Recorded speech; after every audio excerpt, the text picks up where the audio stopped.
ഈ വാതിൽ തുറന്നിട്ട് വിളക്ക് കൊളുത്തരുത്. വിളക്ക് കൊളുത്തുമ്പോൾ നാം പോലും അറിയാതെ പിന്തുടരുന്ന ചില ശീലങ്ങളുണ്ട്.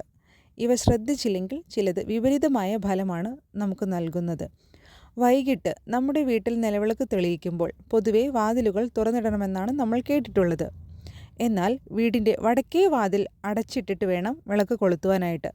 നിലത്ത് വയ്ക്കാതെ ഒരു തളികയിൽ വേണം വിളക്ക് വയ്ക്കുന്നതിനായി. ഒരു കൊടിവിളക്ക് കത്തിച്ച് അതിൽ നിന്നും വിളക്ക് തെളിയിക്കാം. 5 തിരിയാണ് നല്ലത്. കുളിച്ച് ഈറൻ മാറിയ തോർത്ത് തുണി തലയിൽ കെട്ടിക്കൊണ്ട് വിളക്ക് ഒരിക്കലും കൊളുത്തരുത്. വിളക്ക് കൊളുത്തിയ ശേഷം ബാക്കി വരുന്ന എണ്ണ തലയിൽ തേക്കുന്നത് ശീലവും നല്ലതല്ല.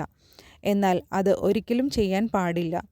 ഈ ശീലം കാരണം കുടുംബത്തിൽ കടം ഒഴിയില്ലെന്നാണ് വിശ്വാസം.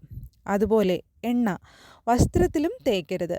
ഇതിനായി നമ്മൾ പൂജാമുറിയിൽ ഒരു തുണി സൂക്ഷിക്കണം. കിഴക്കോട്ടും പടിഞ്ഞാറോട്ടും ദർശനമായി വിളക്ക് കൊളുത്താം. ഇത് ആരോഗ്യം മനഃശാന്തിയും നൽകും, കടങ്ങൾ തീർത്തു തരും. തെക്ക് ദിക്കിലേക്ക് വിളക്ക് തെളിയിച്ചു വയ്ക്കുന്നത് ദൗർഭാഗ്യകരമാണ്. ഇത് വീട്ടിലേക്കുള്ള സർവ്വ ഐശ്വര്യങ്ങളും തടയും.